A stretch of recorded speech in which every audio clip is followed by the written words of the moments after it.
African, a very, very warm welcome to you. What a beautiful day it is. Yeah. Don't you feel when you're having a good hair day and you're in a good mood, you're just having a good day? And darling, today we made sure. Good afternoon, South Africa. My name is Balisa Dembenjini D. We're about to take Fashion Express Thursdays by storm. So the excitement around the 2020 Sunmet is extremely palpable as preparations are running at full speed ahead. Now, you can't really think about this event without thinking fashion. Now, in studio today, we chat to three official Sunmet fashion designers. They are literally, they're slaying fashion in South Africa at the moment. They are literally the best. Palesa Makubang, who is just extraordinarily talented.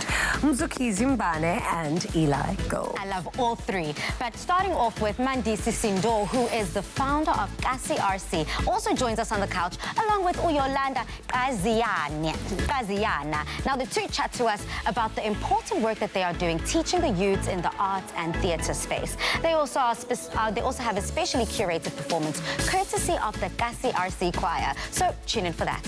So we are also joined by the talented Reno Horn. He's a dear friend of mine, and he lets us in on the inspiration behind opening his very own art studio. So if you happen to be craving a fruity treat, make sure to also tune us and meet us in the kitchen for a really awesome recipe. Absolutely. Now, our very first guest for today is someone who is no stranger to the show. I love her, that voice. If you don't know who we're talking about, Msaki is back again to chat about the exciting projects that she's been working on. Now, let's check out her latest video, Pearls to Swine, featuring Treso and KidX. Beautiful.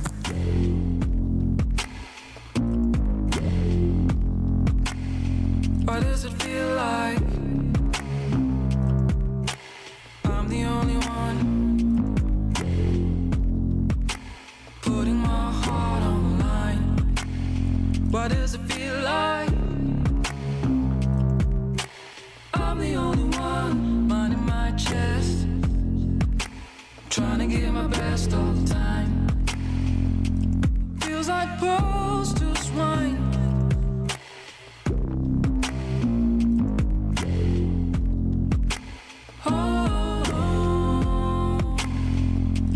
Feels like pearls to swine. Oh,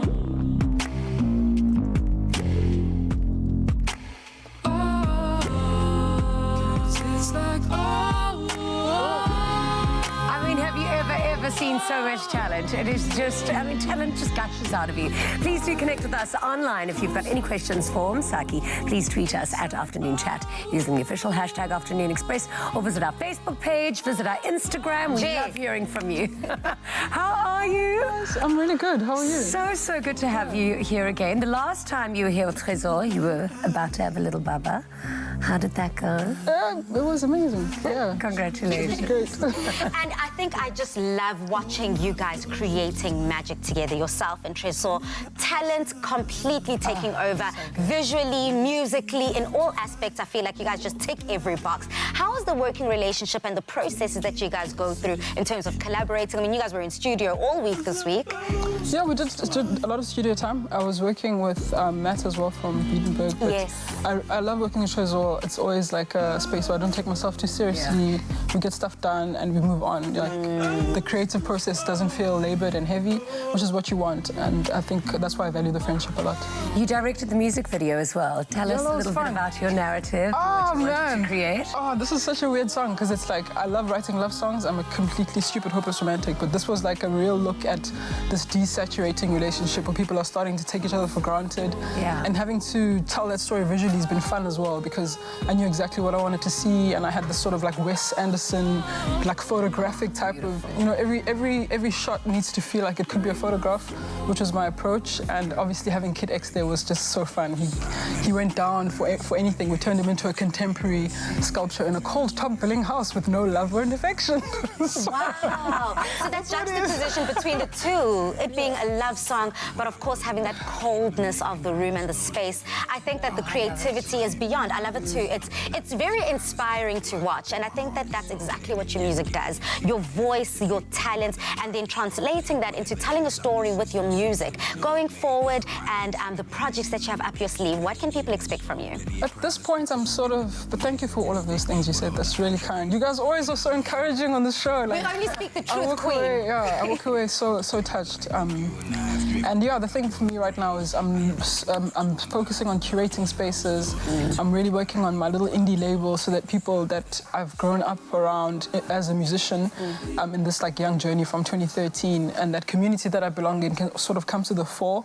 I'm focusing a lot on songwriting. And yeah, I'm just ready to share my own project this year because, as you all know, I love collaborating, and that's definitely something that I press into quite intentionally. Yeah. But I'm ready to just say my piece, you know, and I also know that like some of the stuff that I have to say is archival, it's historic. Like I'm doing this protest album that has like a really tough backstory. So I also know that all of the stuff that I have to share isn't just like, you know, a nice bop on the radio. I've got a lot of work that needs to be archived, that I share at universities. So yeah, that's where I'm heading now, actually. And I think with the music that you make, I mean, specifically, you make jams and bangers that just get stuck in your head. I mean, I'm telling you, and See what we listen to in the car on the way. every day. So, and you seem to do that so effortlessly. And now seeing the other side of you coming to the forefront and taking over that cultural richness that you do in your storytelling. Why is that so important to you? It is because I don't really have a choice. I come from like a space where the backstory is important, and there's this like other world that I come from where it's almost like the song is the tip of the iceberg, and I have all these other narratives that I have to explore. So I'm going to be at the University of San Diego, where I get to give a talk about the history of protest music, and I also get to sort of locate it and its modern expressions, the fact that we've had Black Lives Matter movements there, we've had our own really painful movements this side, and to try and express that in song has been something that has helped me move through those moments. But it's also a way to say, let's make a musical monument and not forsake this moment and just kind of move on and heal as fast as we do on social media. You know what makes you you and why we love you so much is that you are just so present. And every little bit of work that you do, whether it's in your directing or your writing or your performance, every little moment you can see you've taken such care of the work that you deliver. Like it's amazing. It's such a pleasure to actually watch how you work and how you present your work, because it's just so well done. And it really does show. It's beautiful. It does. And you've got a voice, you've got something to say, and something else that you're very passionate about, and you went onto social media and you kind of let out is just the, I don't know if I could call it annoying, frustrating kind of narrative that you keep coming across, especially in the media space, where females versus men, when men come for interviews and men speak, they don't need to touch on family, they don't need to touch on their personal life. But as soon as a mother of three like yourself, a wife, the first question, or the thing that people rather lean on quite heavily is something that is more personal to you and private. Why is that so, also like you, why are you so stern on the fact that, hey, let's separate the two? It's not even that. Like I Because don't I want to have those personal conversations and you won't let me. I want to say, where's the papa? It's not even that. Firstly, it's just like the toxic way that you know, celebrities are, you know, and I don't even use the C word. Like the fact that somehow my job, the fact that I'm a musician and I write songs and things are out there, gives people the entitlement to. I mean, there was a lady who came up to me at the Rosebank Mall, and she was really mad. She was like, "How are you this pregnant and we don't know?" Hi, Bo. And Yesterday, someone was watching the show and said that I look pregnant. So I was like, so sorry. honey. First of all, get out of my business. I think the first thing is that entitlement space, even when you're sharing something positive, in a couple of weeks it can be turned against you. Yeah. There's that element, but the other thing is that like the scales are not the same, and the sad part about that is that it's actually a very beautiful thing, and I want to share about it in the spaces that are correct. But for me to go to a place and let's say I've just worked with an orchestra and I'm there in another country and I'm trying to say something important, and there's a very big message there, and the thing that I have to discuss, I've got to navigate personal things when that's not going to happen to, let's say, the conductor of the orchestra. Nobody's going to ask him about a 6-month-old who's cooing backstage right now. Yeah. You know, and I think maybe it's not a bad think we just have to find better ways to navigate these conversations so that the spaces are safe for the females to discuss and for our work to be given the reverence that it deserves first. We can talk about family, and maybe let me bring it up, maybe even if I don't, but let's get to the reason why I'm here first, I think, Cracks. Yeah. Well, we love celebrating you and all of you. So thank you very much for being here. We can't wait for your performance a little bit later. But we've asked you if you've got any questions for Msaki.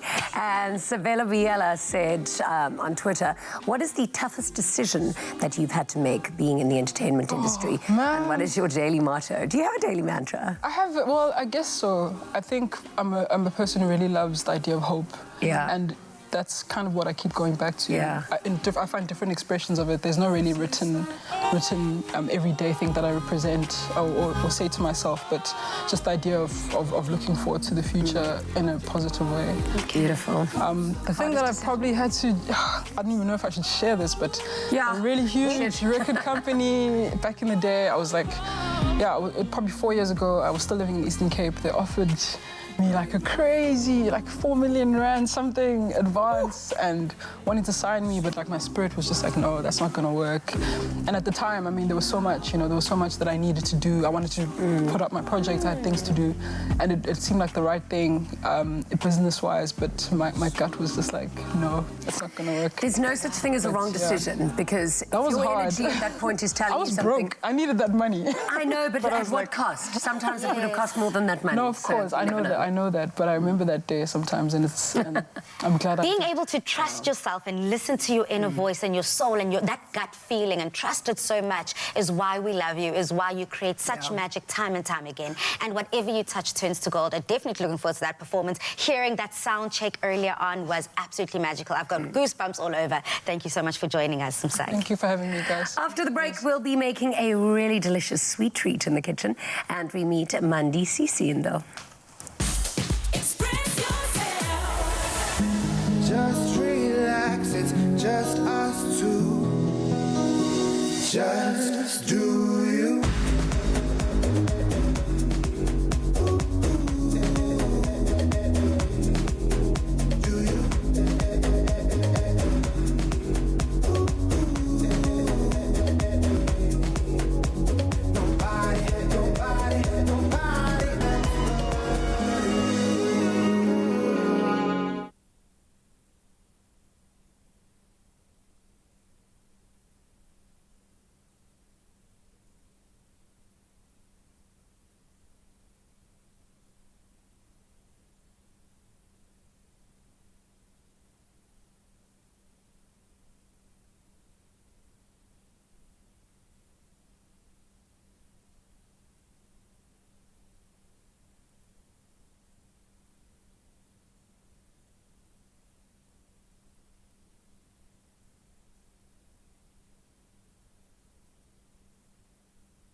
Together we will fly.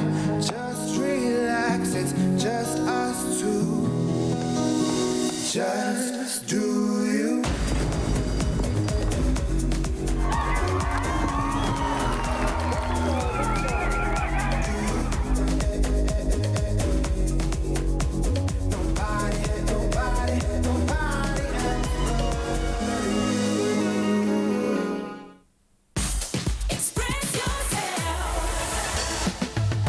Clover No-Lac, lactose-free milk that lets you enjoy dairy again. Made with love by Clover. Welcome back to Afternoon Express. Now, is lactose intolerance interfering with your desire to consume delicious dairy dishes? Now, thanks to Clover No-Lac, a lactose-free milk, you can enjoy dairy again. Our No-Lac mango lassi and chai bubble sets to prove just that. To try this refreshing summer recipe, SMS the keyword Clover to 33650 to get the recipe sent to you. SMSs cost R1.50 and free SMSs do not apply. Chef Mo, yes. More money, more flavor, and of course, more lactose intolerance. How can we make this absolutely everything that people need to try at home? Have you ever had a lassi before? I haven't. I don't even know what that is. So what it is, it's a drink that is based in or originated from the Indian subcontinent. And it usually contains like yogurt and water and some spices and fruit. So because if you're lactose intolerant, you can't have yogurts and things, and that's where No-Lac comes in. So we heated up our pan, and then we added adding some No-Lac to that. Okay. And then we're going to spice things up because we're doing like a chai bubble sort of tea, but it's not actually tea. And to that, we're going to go in with some ground ginger, lots of spices. We're going to be spicy today. I can smell those aromatics coming through. Absolutely delicious.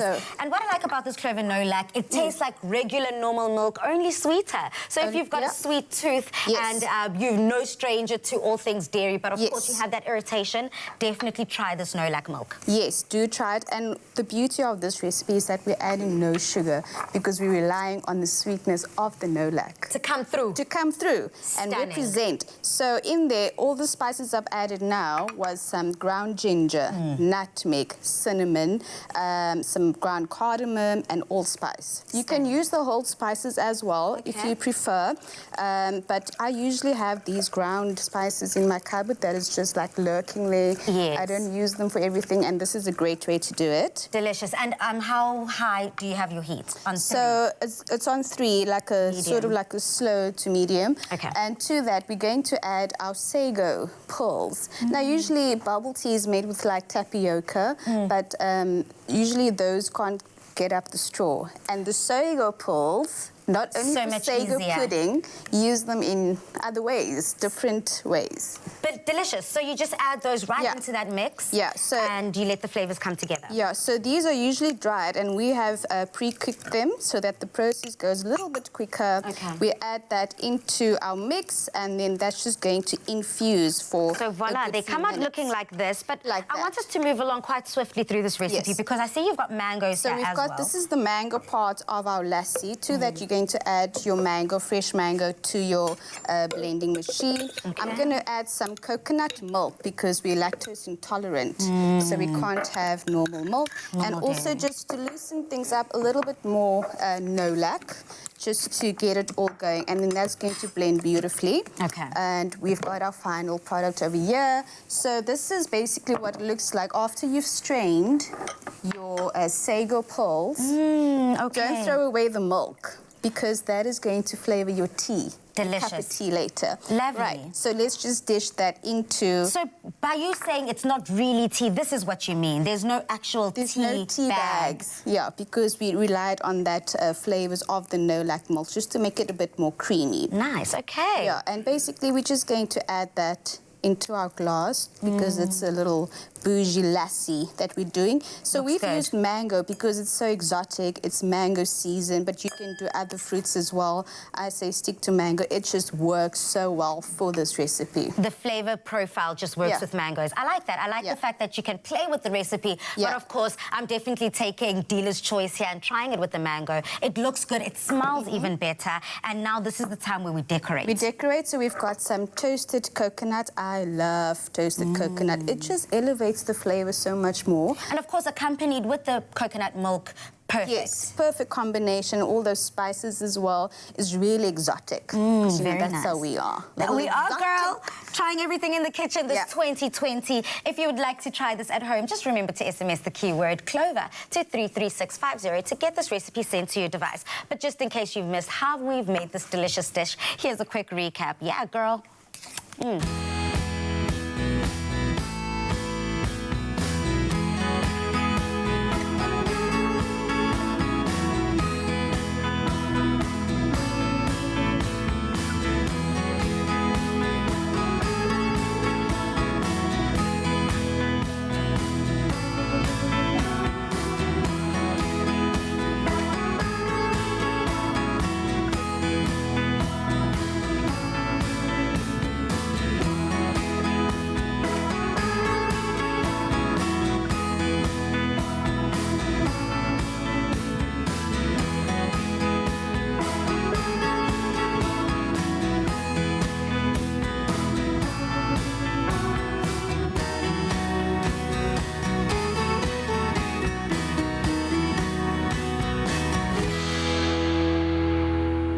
Made with love by Clover.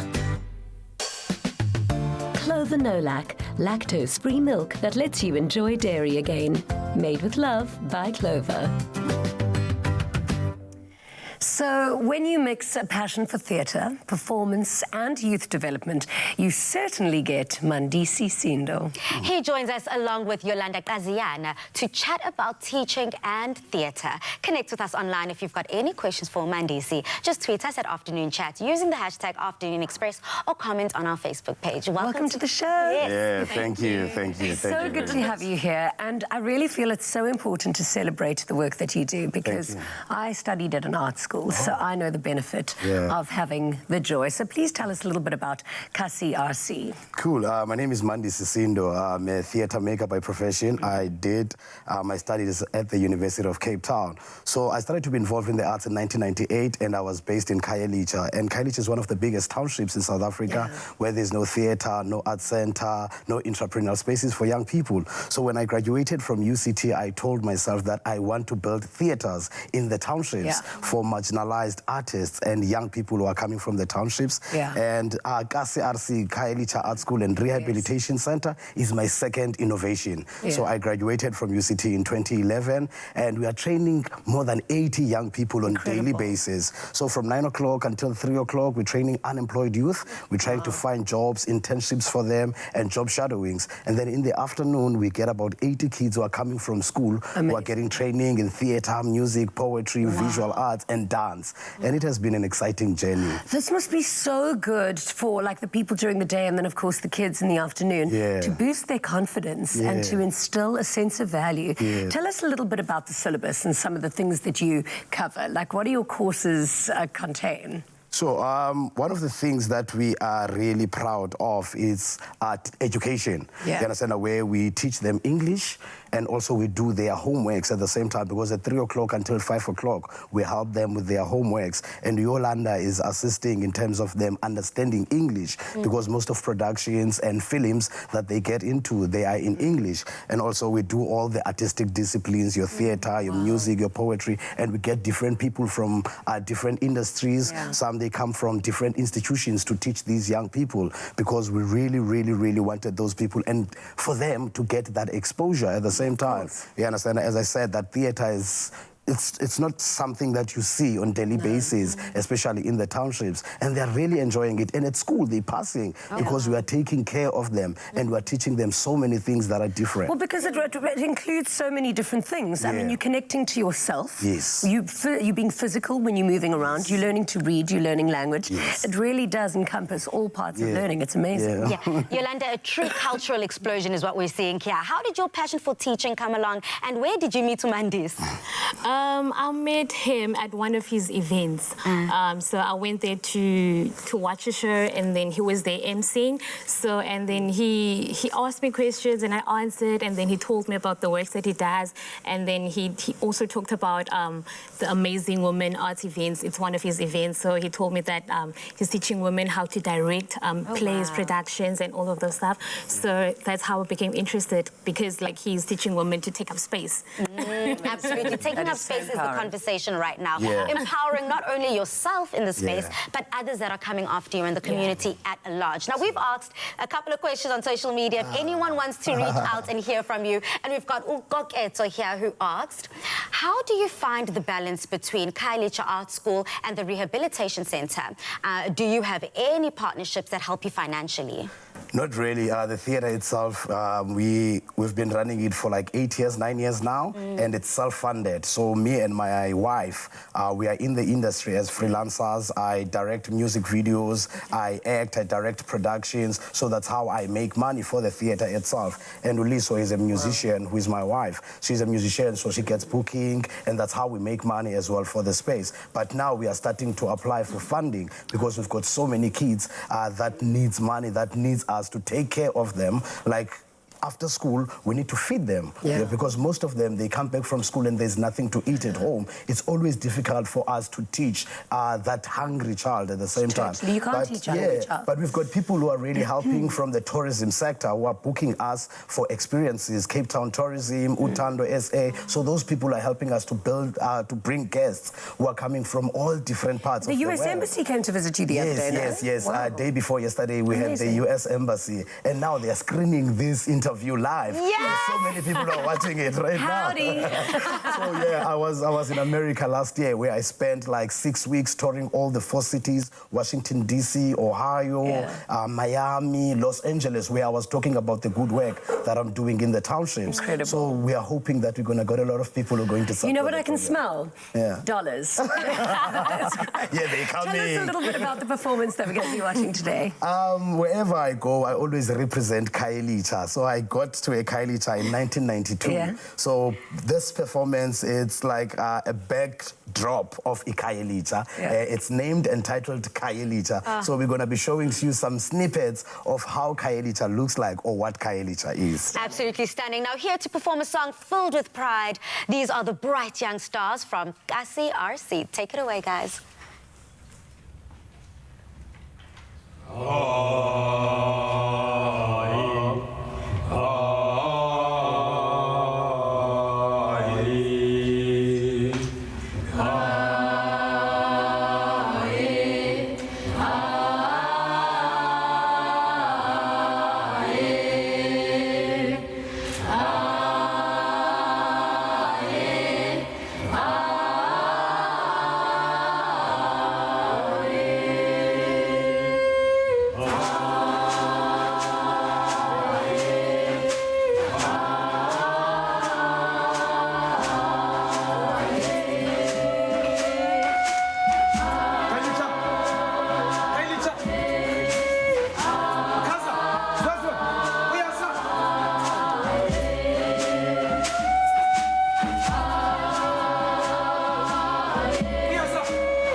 Just do you.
Welcome back to Afternoon Express. I hope that you are having a gorgeous afternoon.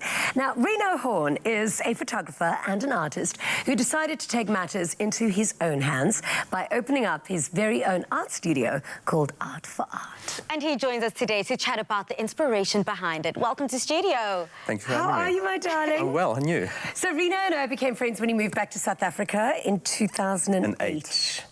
And I mean, you look the same. You're still as gorgeous as ever. And so talented. You've got the most beautiful eye for art. I remember you did my makeup before. And that's correct, yes. You've got a great eye. And now you're taking that eye and putting it all together, curating an incredible art gallery. Why did you decide to do that? Well, coming back from London, as you know, I was a photographer in London, and I studied hair and makeup as well. Yeah. And the natural progression for me was from photography into art. Yeah. I've always been a creative person and love to make things beautiful. Yeah, you do. So, yeah, I started doing art photography instead of just normal fashion photography. And then from the art side of it, I then, from the art photography side of it, I then went into normal art as well, where I started picking up my brushes again after a long time, and I started painting again, and I thought, well, this is it. If I can do it and I start exhibiting my work, then there's a lot of other really, really talented artists out there who needs a platform to showcase. And you said a lot of artists actually struggle because of the financial constraints of being in different galleries. Tell me a little bit about that. What does an artist have to do to be part of a gallery? Well, you have to have a certain amount of talent when it comes to art, obviously. Yeah. But, you know, there's been a couple of artists who have approached me who haven't had much experience. They amateur artists or they're completely unknown artists. I had one guy who literally came off the street into my gallery and said to me, listen, I want to do art and I'm a digital artist. Would you like to have a look at my work? So I did, and his work was absolutely incredible. Really? But because of socioeconomic circumstances, you know, or a lack of funds or whatever, he wasn't at that stage able to produce his work and then have it framed and you know, all the things that you need to be exhibited in a gallery. Exactly. So we made a plan, and you know, we had it printed and we had it framed, and his pieces sold yesterday. All four his pieces. A German tourist came into the gallery, liked his work so much, bought all four pieces, and he's as happy as Larry. I just feel like that is such a beautifully created moment for him, of course, going into 2020. And are these the types of artists that you love working with? How do you ensure that the quality of work remains so high, especially when you're continuously sourcing from different types of themes? Well, the thing is that there are so many different artists, whether you're a photographer or you're a painter or you're a sculptor. And as I said, there are so many amazingly talented artists, unknown artists in our whole country, you know. And I always say, come and show me your work. If I find it suitable for a gallery. At the end of the day, I still run a gallery, so you know, work needs to be good. Yeah, well, good, but also in a sense it needs to be, it must have some kind of artistic value. So I say to them, come to the gallery, come show me your work. If I like it and I feel it's suitable for the gallery, then we'll put it in the gallery and we'll try and help you break into the industry. You know, I want to create a platform for these unknown artists where they can find a place where they can finally exhibit their work, because most other galleries won't touch them. They will not exhibit an artist's work if they've not previously had exhibitions under their belt or and exposure, if they don't have a big name or they don't have a big name. So tell us a little bit about some of your artists. What can we expect when we come and visit art? A little bit of everything. It's a very eclectic mix of art in my gallery. I have a couple of photographers. We have a very talented older lady. Her name is Betty Kutsia Lambrecht, and she is incredible. She started at the age of 60. She's decided she's now going to start doing photography, and she happens to live right across the street from my gallery, and she popped in the one day also and said, here's my work. Here I am. And I was like, are you serious? Have you only done this for a few years?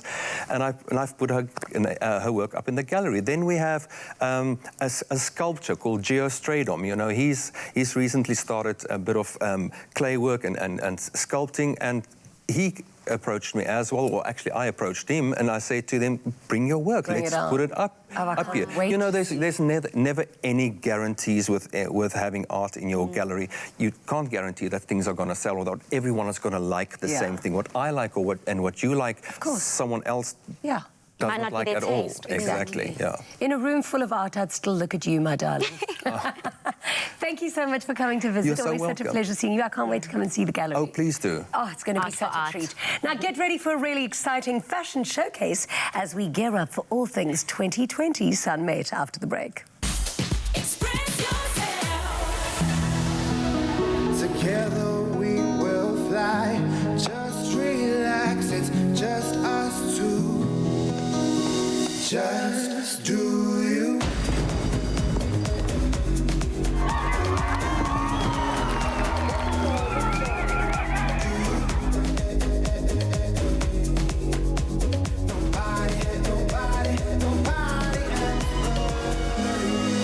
else.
Welcome back to Afternoon Express. Now, the Sunmet 2020 is happening this weekend at Kenilworth Racecourse. This historic event draws every fashion enthusiast, horse racing fan and lifestyle lover to one place each year for a glorious day out in the races. Now, put your hands together for a really big welcome to Palesa Mukabang, Eli Gold, and of course, Msaki. Welcome! I mean, you guys have just been doing so well, taking African fashion to the world, killing it as always. You all well? Thank you, very well, thanks. Congratulations, firstly, on just slaying and creating and keep on delivering. Appreciate it. What has your last year been like? Oh, I had an incredible year. I mean, I did my H&M global takeover. I had my takeover. And then I did the Miss Essay, and then Zosie went off to become Miss Universe. I mean, and it was just, it didn't stop. So I had an incredible year. I created a couple of amazing collections, and I've got one here to show you. No, we're looking so forward to it. I mean, you said that you've had an incredible year. I've already got dibs on it, it's Yes. And you're starting off this year on that same momentum, same note that you ended 2019 off with, and of course headlining the Sunmet 2020, all things fashion, of course accompanied by these talented gentlemen next to you. How did that process look like for you, and what can we expect when we get to the races on Saturday? The process of getting here was really easy, like I said. I mean, I've been in the industry for over 15 years, so I mean, I think it was about time that people started noticing, and I'm so glad that it happened now because I think I have all the experience. I know now what I have to offer, and I've got a strong signature and a real unique voice as a female designer in the industry and a female lead designer, you know, in the industry. So what you can expect at the Met is a lot of just finesse, African finesse. You know, Mansu is a very poetic and very sentimental brand. So we created what we would call a sun print for the Sunmet, and that's what you'll be looking at. We're showcasing hopefully 15 units. But everything just beautiful and bold and just expressive. Stunning. How did you guys interpret the theme this year? I love the theme this year, by the way. I just pray that it's not as hot on Saturday as it was today. Today was 36 degrees in Cape Town. I almost died. If it's as hot on Sunday, I'm literally taking a little water bottle and a fan. It's probably going to be hot. Oh, yeah. Last year was boiling. I'm in sleeves. So how did you interpret But for me, it was quite easy. When they say African luxury, you think imprint, you think what the aesthetic stands for, and they said visionaries. That's basically what I do. Like, I see what people are not able to see at the time, and the brand sort of communicate what the future of African fashion is supposed to look like. So it was quite easy. And I mean, last year I had the privilege of rocking an imprint ZA garment, and I was on every single best dressed list. So I'm definitely looking forward to what you've got up your sleeve. And oh my goodness, Mr. Gold, we got to catch up at the Horses Spa Day last week, and of course you've got more finesse, more fire coming to us on the stage today. How are you? What are you most looking forward to when it comes to Saturday? I'm actually looking forward, like, in the whole show in general. Okay. And I'm excited to see what fellow fashion designers have in store. And yeah, I think it's going to be quite a very amazing event. Absolutely. Looking forward to all things fashion. And of course, we've got our models lined up, ready to slay our Afternoon Express walkway. We're going to obviously start off with Upalisa's look. Jeannie, I know that you already said that this is yours, girl. No, that's mine. I'm wearing it to a friend's wedding. I cannot actually wait. The bride is going to die when I arrive. Do you want to talk us through? We're offering tail, which is what the day is really, all about, leaving a trail behind. And we're offering leg at the same time. But you're also offering waist. You're covered. I mean, we like to show off, a little bit, not everything. We like to be a little bit so elegant. It is sexy. The colours, everything. The colours are really, really unique. I mean, you wouldn't think of mixing a purple, a green, and a brown. Accessories are very important on the day. Make sure you have a good bag, a good pair of earrings, face. And cinch in that waist, regardless of what you're wearing. Cinch it in, even if it's just like even if you wear something loose, make sure that inside you feel. No, I do not ever need to breathe. Exactly. In my past life, I must have been on those corseted chicks. Exactly. So, I mean, it's really about your own interpretation, you know, of what that luxury African vibe is. Now let's have a look at Imprint. I mean, your aesthetic and your vibe just stands out. Like you can always tell when it's one of your pieces. I feel like that's the coolest thing, because when you think Imprint, obviously in menswear, we sort of redefine what menswear is about. Yeah. And again, celebrating the concept of African luxury in a different format. So yeah, that's what the look is about, and creating our own prints. If you look at the shorts, that's a redefinition of a South African flag. There's people faces involved, so it tells the story. It's as the more you get closer, you get to be more understanding of what it's meant to communicate. And your lady's dress is also just so beautiful. I love that it just looks so cool. It looks fresh, it looks light. Which is really also looks like such a pleasure to wear. What the Met is about. Perfectly shaken, again, cinching the waist, like Palisa said. It's all about creating that beautiful silhouette. Looking very, very stunning. And of course, it's all making a statement and communicating to each other. And I believe that is what fashion is all about. Yeah. Making a statement in your own words and in your own way. I love it all. And this next look, drama, color. Yeah, so, well, on my side, actually, the whole collection that I'm building, that I built was like inspiration about the lady's strength. So I wanted to show the bravery and strength that, you know, our African lady has. And also, of course, as a sport person, I always want to like have the, flexibility and also let them be comfortable. Beautiful. I mean, Masamara always making a statement, of course. I love this jumpsuit look as well. The colors for me is just so breathtaking. Yeah, I mean, wide-legged pants. Yeah. Yeah. So it was all with color speaks. So I always want to use colors in a way of telling African story, and all the prints are designed by Masamara, and to make sure that, you know, African story are told proper. Yeah. Are the earrings also Masamara? Yes. This is our way of connecting to our ancestors. So I always have to make sure that, you know, my creations keeps us, you know, connected to, you know, where we came from. Yeah. Alyssa, your earrings were also on another level on your model. Were they also yours? We do make our own accessories. I pick up things as I go, and then I turn them into accessories, and sometimes we add to them. So we always try to create something. It's just better. Yeah. I had to go and pierce another hole in my ear because this one was getting too heavy, because I love to wear those chandeliers. Oh. So I was looking a little Zulu because check, my ear was hanging so straight. This is absolutely beautiful. I cannot wait for Saturday.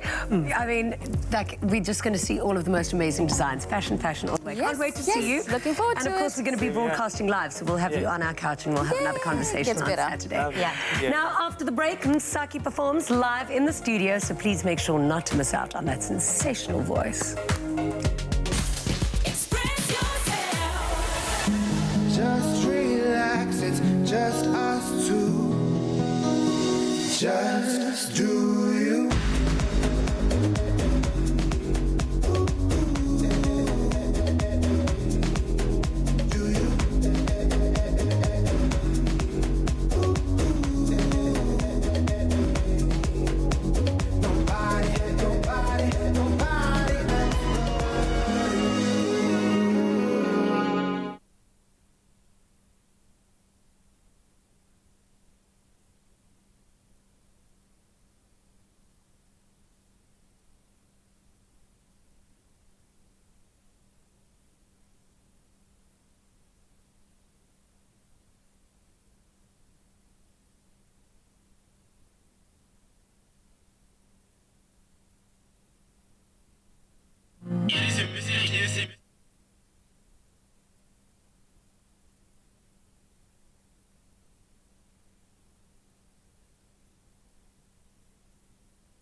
welcome back to Afternoon Express. Now, we're about to send you into your Thursday evening in the best way possible. This is Msaki with At Stake. Take it away. The song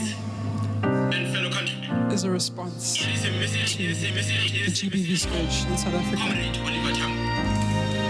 In the name of the National Executive Committee of the ANC, I declare the year of the women.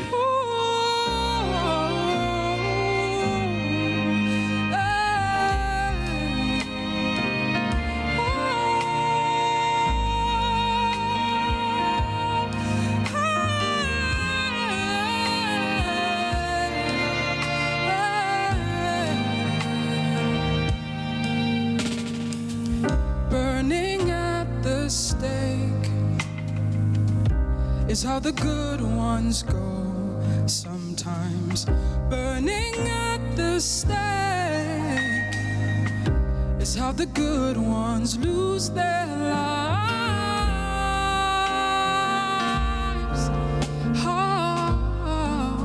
How they lose their lives. How we lose our lives. Burning at the stake is how the woman goes sometimes. Burning at the stake is how the woman lose their lives.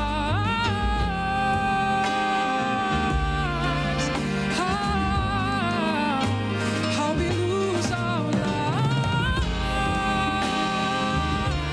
How we lose our lives. What must be done? The women's place is in the battlefront of struggle. What must be done?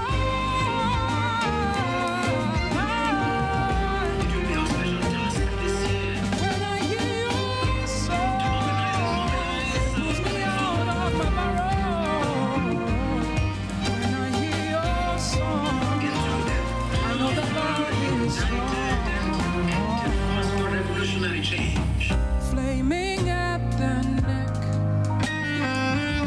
is how the queer ones go sometimes. Flaming at the neck is how the queer ones lose their lives.